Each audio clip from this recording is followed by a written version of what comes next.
Good morning and welcome to our Monday morning thought for today. My name is Brother Sean and I'm coming live to you from our little monastery here in Cumbria, where it's a wet, windy, grey morning.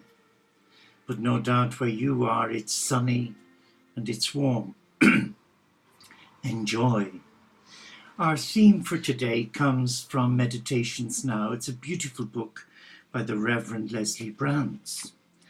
And this morning we have as our theme the Gospel of Another Chance. And he guides us to read a passage in the New Testament Christian Bible, the Gospel of St. Luke chapter 13, verses 1 to 9, but he focuses on verse 5. Unless you repent, you will all likewise perish. So let's see what he says. It is true in most churches, it may be true about our lives. There is a good deal of foliage. There may even be some colourful, blooming now and then. But the real test of faith and obedience is in the fruit that is born as a consequence of our lives and living. This does not mean that evidence of fruit-bearing or productivity is necessarily statistical or always visible to the naked eye. Fruit-bearing is not always synonymous with good works or service for God. Fruit is what we are. Service is what we do. We are required to bear fruit wherever God has placed us. The shop or the school, the home or the office, the main street or marketplace. We are to live Christ, not the narrow, severe, critical, unloving Christ, as interpreted and reflected by some people, but the Christ of the Gospels, the joyful, loving, compassionate, kind, gentle, selfless Christ of Christians and Good Friday, Easter as well as Pentecost. It means that we are to be kind among people who are cruel, tolerant among those who are irritable and complaining, self-controlled among those who live by their appetites, joyful among the unhappy, and ungrateful, generous among the poor, and not forgetting the needy, and loving and concerned in all situations, even when we have to take a prophetic stance over against injustice, prejudice, and greed. And this is where all of us have failed, again and again and again. Let us be grateful for the gospel of another chance. It is as if Jesus were interceding on our behalf. Give them another chance, Father, Mother God. I will stir them, prune them, and allow them some hard times to refine and renew them, and teach them how to rely on divine grace. But give them another chance. Our great God is merciful and patient, and he can make us into fruit-bearing Christians. And a little prayer. Forgive me, dear Lord, for my many failures to bear fruit, and thank you for the opportunity to start over again. So the theme, the gospel of another chance. So let us just be still for a moment as we come into the presence of our God.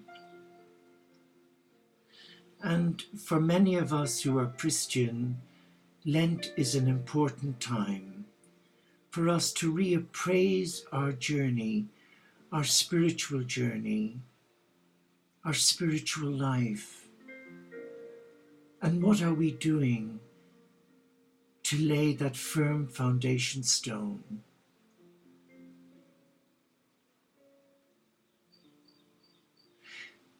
Let us now put on the mindset of Christ and just examine our conscience. Am I living a joy-filled life today? Or am I living an unhappy, miserable life? Do I allow suffering, disappointment, and other people's annoyances and their disappointments and maybe their cruel words reflect in how I respond, leaving me battered, broken, bewildered, confused? Am I willing to receive the instructions from Christ today?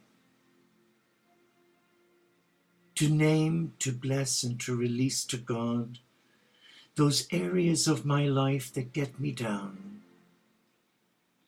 We have a saying, the spirit is willing, but the flesh is weak. So many times I've started a new day with all the right intentions flowing from my quiet time earlier in the morning. But by midday, everything's gone pear-shaped. And sometimes I've got really irritable with myself. So we bring that irritability to Christ. But he will applaud us for the effort that we made. That at least we started our day well by coming to him and saying, Lord, show me how I may be of service to you today. And not the contrary, which many in this beautiful though despiritualized world would say, God, this is how I want you to serve me today.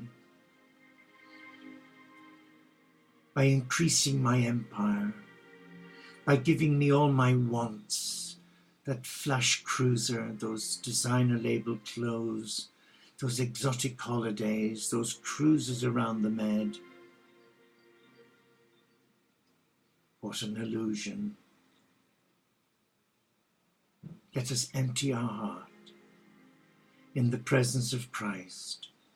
Let us invite him into our space.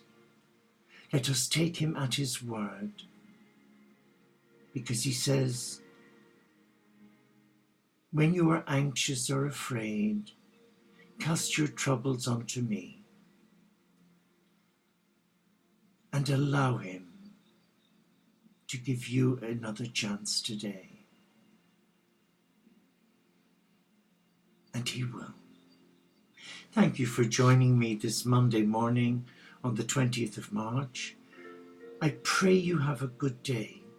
But remember, we will get knocked, we will get discouraged, we will get disheartened as Jesus did and the early disciples, but we must never ever lose heart. Ever. Ever. Because God is already within us. So let us keep in touch with God through silent prayer, or maybe a mantra such as, I am a child of God. I am loved, not for what I do, but for who I am as a beloved of God. Peace. Shalom. Namaste. Pax et Bonum. God go with you today. And thank you for giving up your time to come and join me. And I look forward to your company again tomorrow for another refill from God's spiritual watering hole. Take care.